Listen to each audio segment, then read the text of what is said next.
Let's bring in now Kurt Schlichter. I want to talk about this and more with commentator, author, and senior columnist at townhall.com. Kurt, thanks for joining me here. I just mentioned the revelations about Adam Schiff, but it also appears former FBI Director James Comey may have also had his own special conduit to the Times. Tell us about this. Oh, yeah, look, all these guys were leaking. All these guys were scamming. All these guys were conspiring. Comey came off as, Dudley Do-Right, Mr. Straight Edge, FBI, American hero, and he was just a lying scumbag. It was disgraceful. He was using cutouts to send information over to the New York Times to try and undermine the result of the 2016 election. These guys didn't think the American people should have a right to choose their own president. They thought they were smarter. They thought they were better. They thought wrong. They're going to be held accountable, and I can't wait. Well, let's talk more about this accountability here, because we're talking about mishandling classified information. Now, this is something that Donald Trump was at one point accused of doing, and people said, oh, well, this is absolutely terrible if he did this, and if, he had all those documents, Mar-a-Lago or whatever, but this would seem even worse if they were releasing classified information to the press. What sort of trouble could they potentially be in here? Well, look, there's a lot of things at play. Statute of limitations, problems of proof. But if they're within the statute of limitations of the time that they released classified material to non-cleared people, that's a big problem. Now, this was releasing classified material was a huge deal until Hillary Clinton did it. Yeah. And then it became, thanks to Jim Comey, not so much of a big deal. And then it wasn't a big deal as Adam Schiff was doing it. And it suddenly became a big deal when some of the stuff that Donald Trump took out of the White House turned out to be classified, which is exactly what happened with some of the stuff that Joe Biden took out of the White House.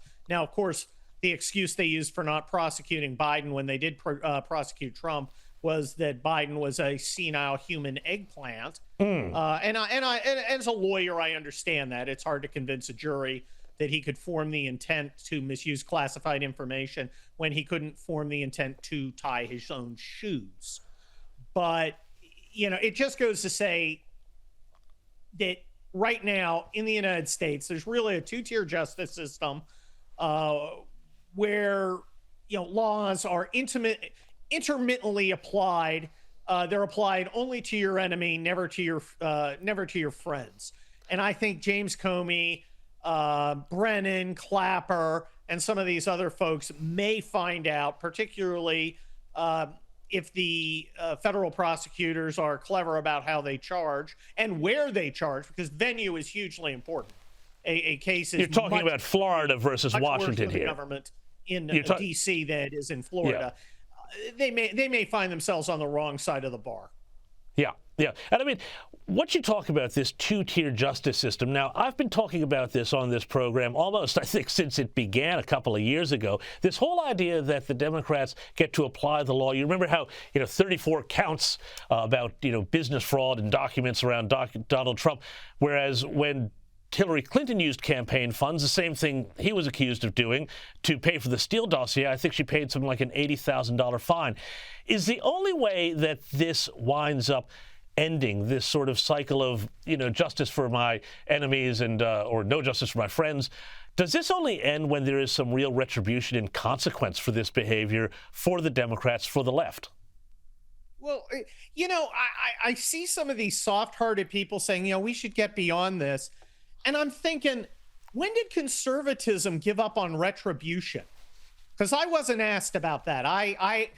Nobody asked me if we were going to give up on the standard method of human beings enforcing good behavior and decency over the last 100,000 years. When people do bad things, they need to be punished appropriately. Okay? They don't need to get a hand wave. They don't need to get a free pass. You have one set of standards for everybody, and you enforce it equally against everybody. And we have seen throughout the Western world, I know you have this problem in Australia, our garbage ruling class is doing it here. In England, I mean, it's just insane, where people are not equal before the law. They're characteristics, whether they be political or racial or ethnic or gender or bizarre gender, as the case may be, tend to matter more than what the actual law says. And I got to tell you, I'm tired of it. And I think the American people are tired of it. And I think men and women throughout the West are tired of it. And our ruling class better figure this out, and better figure it out quick, because it is unsustainable to live in an Orwellian construct of a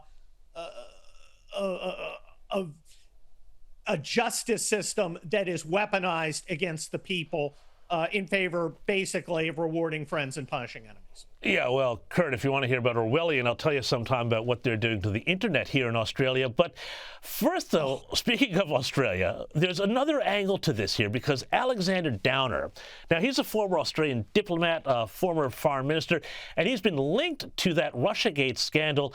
He now says it is clear, he said, that factions within U.S. intelligence conspired against Donald Trump, in his words, quote, because they wanted to stop him getting elected. Now, he said this to News Corp papers here this week here. It's an extraordinary confirmation, because Downer, of course, was the guy who'd had that wine with George Papadopoulos that got that information into the Five Eyes network. What's your reaction to this admission coming from somebody as prominent as Alexander Downer? Well, look, it won't be covered by the regime media here, because, of course, they all collected their Pulitzer Prize for this bogus story. Look, it's confirmation of what we already knew, and it is further confirmation that there are elements within our society, is at the top of our society, that doesn't actually believe in democracy. They believe in their own power. And it's a very dangerous thing. I just wrote a book called American Apocalypse, the Second American Civil War, about what could happen if this keeps up. Now, of course, America's a little differently situated than Australia. We kept our guns. You gave them up. Big mistake. But I got to say, I'm tired of my country and my civilization tossing away what made them the greatest and highest manifestation of humanity in all of history. I'm sick of it. And we're not going to tolerate it anymore. And we're seeing it around the globe as people stand up and say, no, we're not doing this anymore. The only question is whether it gets resolved peacefully or otherwise. But I got to tell you, it's going to get resolved. Well, I think you're right about that. But before I let you go, Kurt, also other news about another name here. Adam Schiff and the Department of Justice has appointed pardon attorney Ed Martin to investigate his pardons here around mortgage fraud and other things. Kurt, tell us about this, because the pardons were very narrowly written. He could be in trouble for some other stuff here. You're a trial lawyer. Tell us about what else Adam Schiff could be on the hook for. Well, look, Adam Schiff supposedly gave out classified intelligence information to the newspapers for political advantage. Right there, you have a problem. Now, the mortgage stuff; these are federal crimes, because the banking system is a federal system, and they are fairly common crimes. Somebody lies on their mortgage application to get a lower rate or other benefits.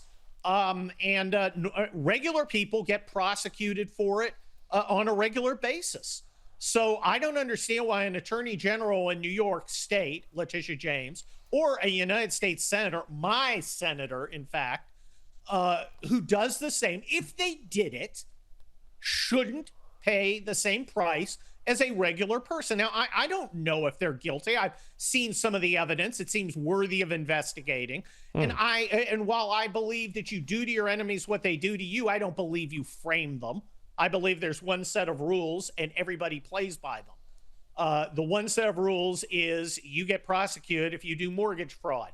If they did mortgage fraud, and again, I don't want to frame anybody. If they're not guilty of it, we need to close the case and announce we didn't find evidence and move on. But if they did commit mortgage fraud, they need to be treated like John Smith walking down the street. Absolutely right. Kurt Schlichter, thank you so much for your time.